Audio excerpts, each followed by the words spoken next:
Bonjour, j'espère que vous allez bien. Je voulais faire une présentation de livre que j'ai commandé récemment, que je vous avais posté en story, donc sur ma page Instagram Christelle F. Donc j'avais commandé, je ne sais pas si vous voyez bien, voilà, le charme d'amour, donc magie à l'usage de l'amour, de la beauté et du foyer. Ensuite, j'ai commandé Femme sauvage. Alors celui-ci, j'ai vraiment eu un coup de cœur parce que ça fait plusieurs mois que je le voyais sur Alliance Magique, donc édition Danae. Et j'ai finalement eu le coup de cœur de l'acheter. Voilà. Et donc le troisième aussi, qui est, je dirais, complémentaire. Je vais faire attention à ma bougie. Qui est complémentaire quand même à la femme sauvage parce que je me suis un moment retrouvée un soir au fond de mon lit à lire un passage de femme sauvage et ensuite prendre le grand œuvre. Et ça m'a fait sourire parce que dans les deux chapitres, de l'un comme de l'autre, il y avait quand même une ressemblance.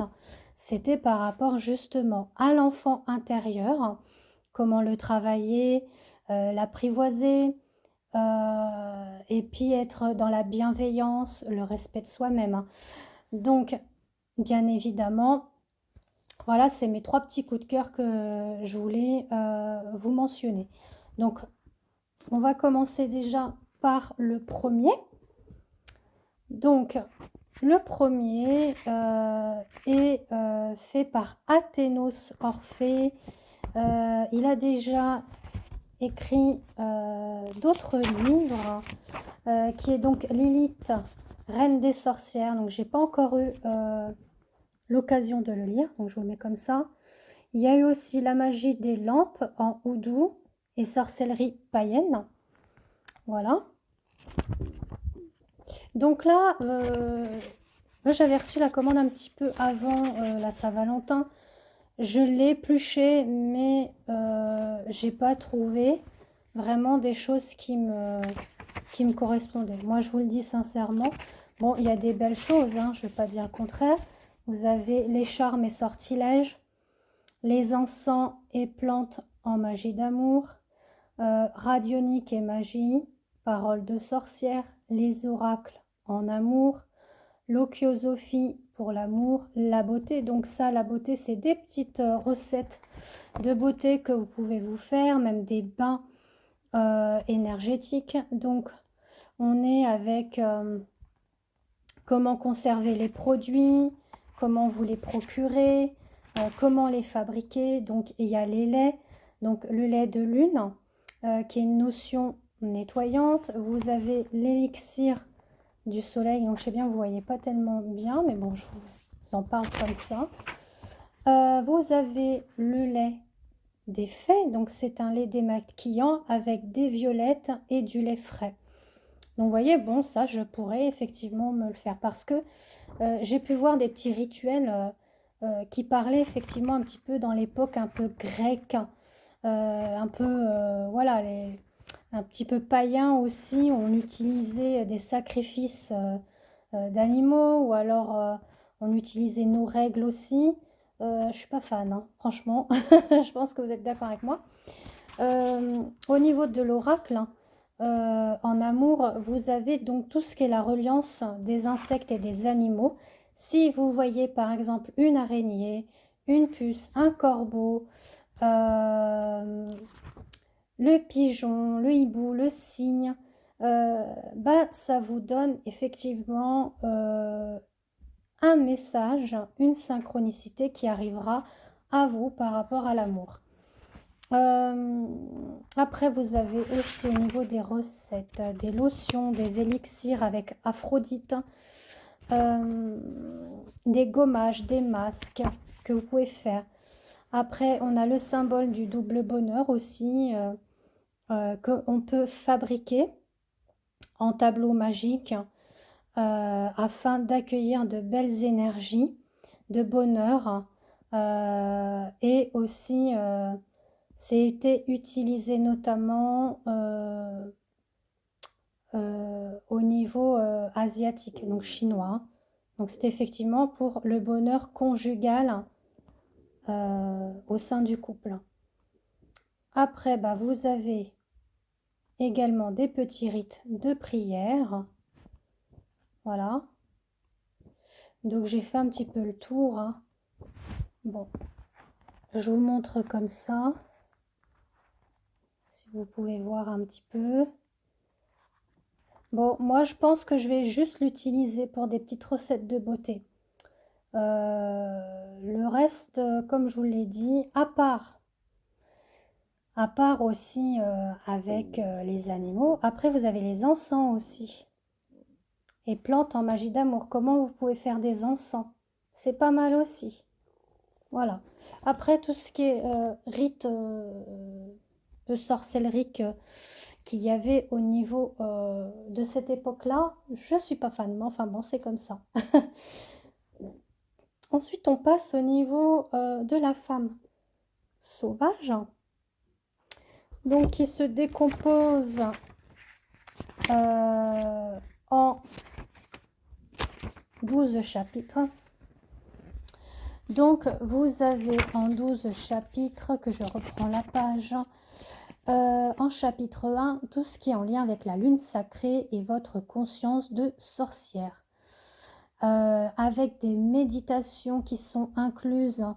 Alors, je ne pense pas dans chaque chapitre, mais déjà là, par exemple, dans le chapitre 1, vous avez boire le lait de la lune. Donc, c'est tout ce qui est en reliance avec les énergies lunaires. Ça vous parle de l'étincelle de la nouvelle lune, l'accomplissement de la pleine lune, la nuit d'acceptation de la lune décroissante. Donc en fait, c'est en fonction de vos émotions, de vos ressentis, comment réagit votre corps, votre âme et votre esprit par rapport justement à toutes ces reliances clés qu'on vous mentionne. En chapitre 2, c'est tout ce qui est en lien avec le soleil vertueux et votre feu de prêtresse. Donc la sorcière hivernale, réclamée du repos. Donc ça parle bien qu'en hiver, on est plus dans le côté cocooning, retrait, repos, on est dans sa grotte, on est en introspection, on est soit dans le tricot, on regarde un bon film, on lit, on fait de l'aquarelle, de la peinture, de la musique, etc. Au niveau de la sorcière printanière, c'est impliquer le sensuel, c'est d'aller dans l'éveil, la transformation, la renaissance. Vous avez aussi la sorcière estivale, donc faire chauffer le chaudron, et la sorcière automnale, fouiller dans les cendres. Et ensuite, votre divinité de femme sauvage. Ensuite, en chapitre 3, vous avez le féminin sauvage et vos rythmes sanguins. C'est tout ce qui est en lien justement aussi avec vos menstruations. Donc certaines disent mes lunes. En chapitre 4, c'est le yoga sacré et votre alchimie énergétique. Donc les chakras de l'âme de la sorcière, le chakra racine et les lunes hivernales, votre chakra sacré et les lunes printanières, votre chakra du feu et les lunes festivales, vos chakras supérieurs et les lunes automnales.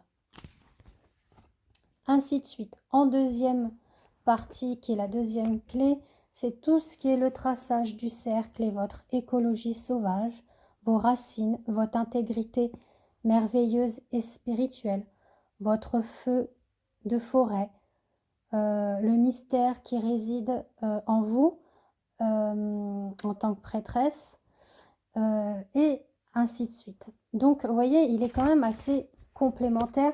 Ça se lit au fur et à mesure, hein. Il n'y a pas besoin de l'avaler. Il faut, je pense, aller vraiment au moment des énergies du moment, des saisons. Enfin, moi, je le prends comme ça. Entre autres, moi, après, je lis d'autres ouvrages en attendant, mais j'aime bien décortiquer partie par partie, ne pas tout intégrer d'un coup, parce que ce n'est pas le but. de ces ouvrages. C'est vraiment de les intégrer en fonction des énergies, en fonction des saisons aussi. Et c'est de même un peu comme le grand œuvre, hein, qui c'est un guide pratique de transformation personnelle par la roue de l'année justement. Donc en chapitre, là vous avez le sommaire, pardon, voyez, vous avez le sommaire qui se compose comme ceci. Donc la première racine, la première partie, c'est la saison 1, donc qui est du 21 décembre au 31 janvier, les racines et les fondements. En deuxième partie, c'est la saison 2, donc on y arrive, hein, c'est du 1er février au 14 mars, les dons de l'enfant intérieur. En troisième partie, la phase 1 du processus, du 15 au 21 mars, en lune croissante. Quatrième partie, la saison 3, donc l'alimenter, l'autonomie et l'amour-propre. Comment justement, comment vous faites et comment faire pour pallier à cette alimentation et à cet amour-propre qui est en chacun de nous. Cinquième partie, donc l'union et le partenariat. Donc tout ça, c'est en lien justement avec les roues de l'année et des saisons. Vous avez également des petits mantras qui sont en lien avec les chakras. Vous avez aussi par rapport aux anciens archétypes culturels de purification de l'amour, avec la déesse Hathor, Anubis, Basté, Artémis, Diane, Aphrodite ou Vénus, Phrygia aussi. Vous avez également la réflexion élémentaire sur l'élément eau, l'eau, le feu, la terre et l'air. Et puis vous avez des petites questions de réflexion, vous voyez, qui se trouvent ici. Donc je sais bien, on ne voit pas bien, hein, j'essaye de faire au mieux une petite vidéo sympathique, mais je voulais faire avec une ambiance cocooning avec des bougies.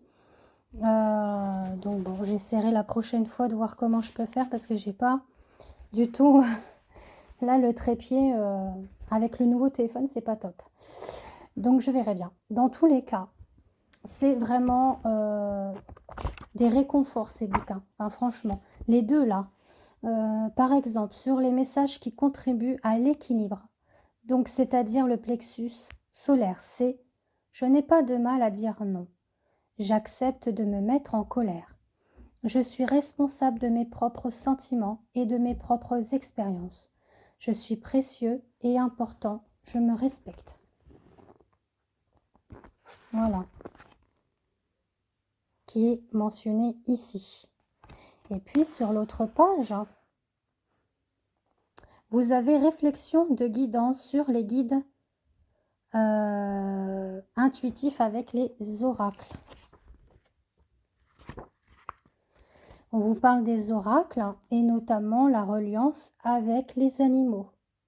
Qu'est-ce que, par exemple, loi signifie? C'est la coopération, la protection et le lâcher-prise. Vous voyez, je vous dis, ça ressemble un petit peu à l'autre, hein, c'est sympa. La corneille, la transformation à tous les niveaux. L'aigle, la sagesse, la compréhension. Le paon, fierté dans les entreprises vigilantes. Pélican, l'abondance et la responsabilité. Et je voulais voir le signe. Alors, il est où le signe? Je l'ai vu. Beauté, autonomie et élégance. Le corbeau, magie, création, transformation. Voilà. Donc d'ailleurs, bientôt aura le soin collectif avec la reliance du corbeau. Donc je vous ferai de toute façon une toute petite, un petit live hein, concernant ce nouveau soin que je mets en place pour le printemps avec justement l'animal totem du corbeau. C'est m'est venu lors d'un soin quand j'ai fait avec une jeune dame, donc voilà. Donc n'hésitez pas franchement à aller sur Alliance Magique les yeux fermés parce qu'ils ont vraiment de très très beaux ouvrages. Vous avez même la pyramide d'Abraham Maslow avec la réalisation de soi qui est en pointe, voilà, qui est ici. Ça vous parle vraiment de la nourriture en fait que vous pouvez avoir en tant que matière mais en tant que âme aussi. Voilà. Et bien sur ce, j'espère que ça vous a plu. Je referai d'autres petites vidéos comme ceci. Et puis je vous fais des gros bisous. Je vous dis à bientôt. Bonjour, j'espère que vous allez bien. Je voulais faire une présentation de livres que j'ai commandé récemment, que je vous avais posté en story, donc sur ma page Instagram Christelle F. Donc j'avais commandé, je ne sais pas si vous voyez bien, voilà, le charme d'amour, donc magie à l'usage de l'amour, de la beauté et du foyer. Ensuite, j'ai commandé Femme sauvage. Alors celui-ci, j'ai vraiment eu un coup de cœur parce que ça fait plusieurs mois que je le voyais sur Alliance Magique, donc édition Danae. Et j'ai finalement eu le coup de cœur de l'acheter. Voilà. Et donc le troisième aussi qui est, je dirais, complémentaire. Je vais faire attention à ma bougie. Qui est complémentaire quand même à la femme sauvage parce que je me suis un moment retrouvée un soir au fond de mon lit à lire un passage de Femme sauvage et ensuite prendre le grand œuvre. Et ça m'a fait sourire parce que dans les deux chapitres, de l'un comme de l'autre, il y avait quand même une ressemblance. C'était par rapport justement à l'enfant intérieur, comment le travailler, l'apprivoiser, et puis être dans la bienveillance, le respect de soi-même. Donc, bien évidemment, voilà, c'est mes 3 petits coups de cœur que je voulais vous mentionner. Donc, on va commencer déjà par le premier. Donc, le premier est fait par Athénos Orphée. Il a déjà écrit d'autres livres, qui est donc Lilith, Reine des sorcières. Donc, j'ai pas encore eu l'occasion de le lire, donc je vous le mets comme ça. Il y a eu aussi La magie des lampes en oudou et sorcellerie païenne. Voilà. Donc là, moi j'avais reçu la commande un petit peu avant la Saint-Valentin. Je l'ai épluché, mais j'ai pas trouvé vraiment des choses qui me correspondaient. Moi, je vous le dis sincèrement. Bon, il y a des belles choses, hein, je ne vais pas dire le contraire. Vous avez les charmes et sortilèges, les encens et plantes en magie d'amour, radionique et magie, paroles de sorcière, les oracles en amour, l'ochiosophie pour l'amour, la beauté. Donc ça, la beauté, c'est des petites recettes de beauté que vous pouvez vous faire, même des bains énergétiques. Donc on est avec comment conserver les produits, comment vous les procurer, comment les fabriquer. Donc il y a les laits, donc le lait de lune qui est une notion nettoyante. Vous avez l'élixir du soleil, donc je sais bien vous voyez pas tellement bien, mais bon, je vous en parle comme ça. Vous avez le lait des fées, donc c'est un lait démaquillant avec des violettes et du lait frais. Donc vous voyez, bon, ça je pourrais effectivement me le faire parce que j'ai pu voir des petits rituels qui parlaient effectivement un petit peu dans l'époque un peu grecque, un peu, voilà, un petit peu païen aussi. On utilisait des sacrifices d'animaux ou alors on utilisait nos règles aussi. Je suis pas fan, hein, franchement. Je pense que vous êtes d'accord avec moi. Au niveau de l'oracle, en amour, vous avez donc tout ce qui est la reliance des insectes et des animaux. Si vous voyez par exemple une araignée, une puce, un corbeau, le pigeon, le hibou, le cygne, bah, ça vous donne effectivement un message, une synchronicité qui arrivera à vous par rapport à l'amour. Après, vous avez aussi au niveau des recettes, des lotions, des élixirs avec Aphrodite, des gommages, des masques que vous pouvez faire. Après, on a le symbole du double bonheur aussi, qu'on peut fabriquer en tableau magique afin d'accueillir de belles énergies, de bonheur et aussi c'est été utilisé notamment au niveau asiatique, donc chinois. Donc c'est effectivement pour le bonheur conjugal au sein du couple. Après, bah, vous avez également des petits rites de prière. Voilà. Donc j'ai fait un petit peu le tour. Hein. Bon, je vous montre comme ça. Si vous pouvez voir un petit peu. Bon, moi je pense que je vais juste l'utiliser pour des petites recettes de beauté. Le reste, comme je vous l'ai dit, à part aussi avec les animaux. Après, vous avez les encens aussi. Et plantes en magie d'amour. Comment vous pouvez faire des encens? C'est pas mal aussi. Voilà. Après, tout ce qui est rite de sorcellerie qu'il y avait au niveau de cette époque-là, je suis pas fan, mais enfin bon, c'est comme ça. Ensuite, on passe au niveau de la femme sauvage. Donc, qui se décompose en 12 chapitres. Donc, vous avez en 12 chapitres, que je reprends la page, en chapitre 1, tout ce qui est en lien avec la lune sacrée et votre conscience de sorcière. Avec des méditations qui sont incluses.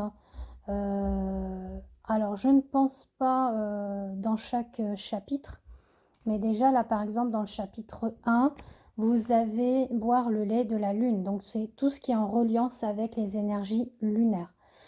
Ça vous parle de l'étincelle de la nouvelle lune, l'accomplissement de la pleine lune, la nuit d'acceptation de la lune décroissante. Donc en fait, c'est en fonction de vos émotions, de vos ressentis, comment réagit votre corps, votre âme et votre esprit par rapport justement à toutes ces reliances clés qu'on vous mentionne. En chapitre 2, c'est tout ce qui est en lien avec le soleil vertueux et votre feu de prêtresse. Donc la sorcière hivernale, réclamée du repos. Donc ça parle bien qu'en hiver, on est plus dans le côté cocooning, retrait, repos, on est dans sa grotte, on est en introspection, on est soit dans le tricot, on regarde un bon film, on lit, on fait de l'aquarelle, de la peinture, de la musique, etc. Au niveau de la sorcière printanière, c'est impliquer le sensuel, c'est d'aller dans l'éveil, la transformation, la renaissance. Vous avez aussi la sorcière estivale, donc faire chauffer le chaudron, et la sorcière automnale, fouiller dans les cendres. Et ensuite, votre divinité de femme sauvage.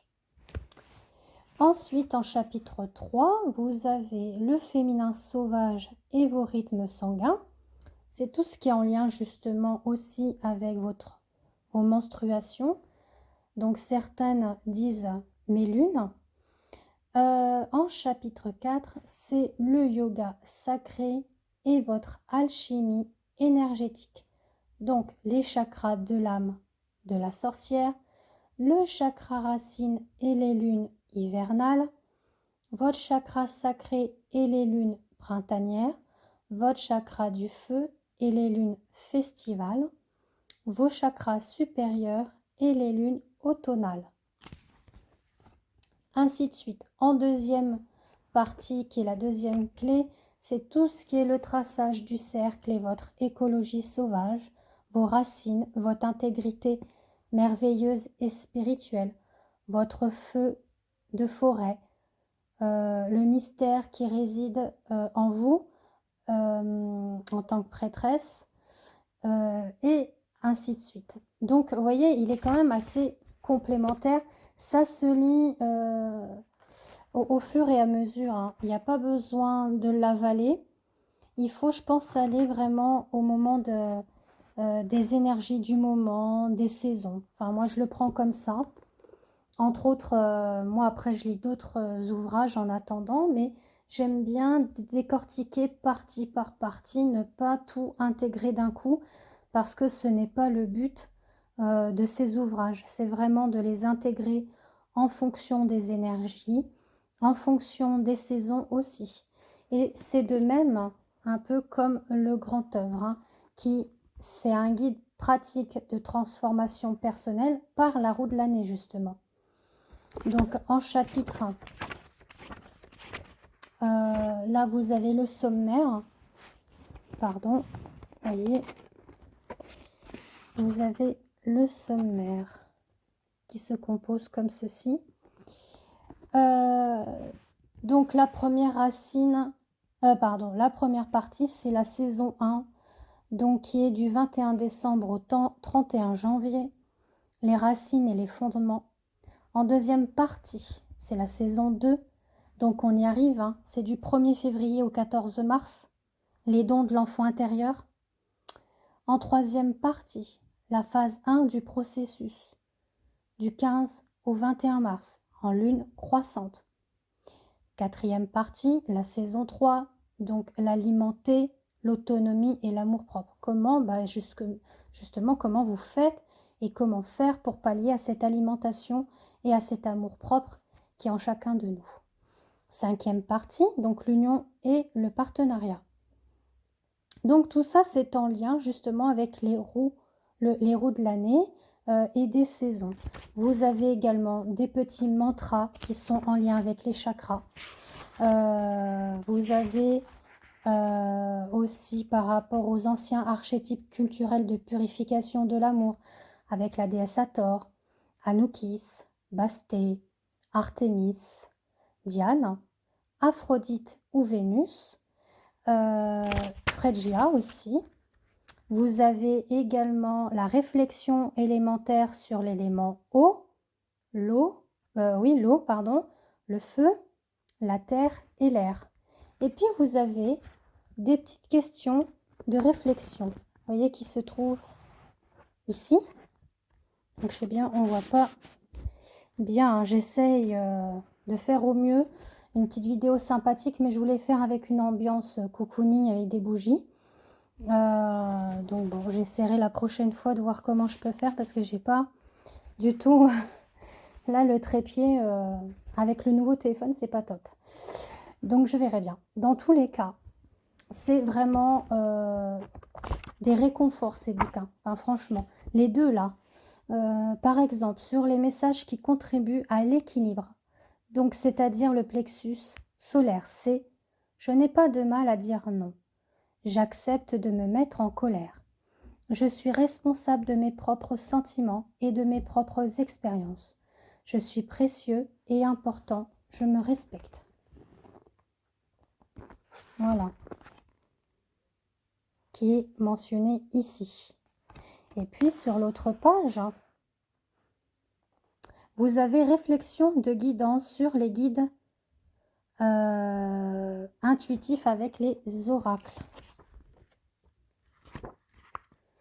On vous parle des oracles et notamment la reliance avec les animaux.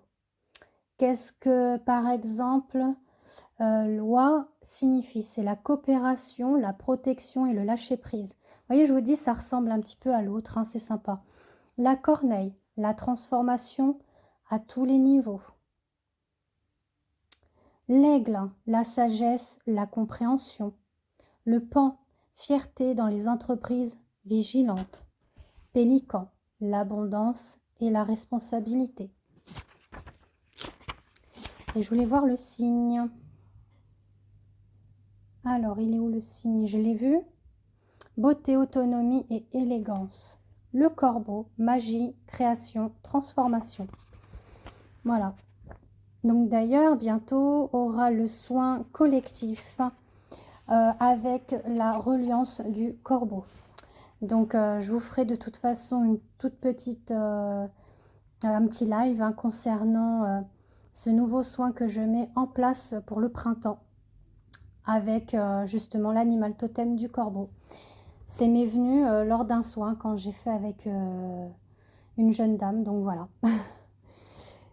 Donc n'hésitez pas franchement à aller sur Alliance Magique les yeux fermés parce qu'ils ont vraiment de très très beaux ouvrages. Vous avez même la pyramide d'Abraham Malo avec la réalisation de soi qui est en pointe, voilà, qui est ici. Ça vous parle vraiment de la nourriture en fait que vous pouvez avoir en tant que matière mais en tant que âme aussi. Voilà. Et bien sur ce, j'espère que ça vous a plu. Je referai d'autres petites vidéos comme ceci. Et puis je vous fais des gros bisous. Je vous dis à bientôt.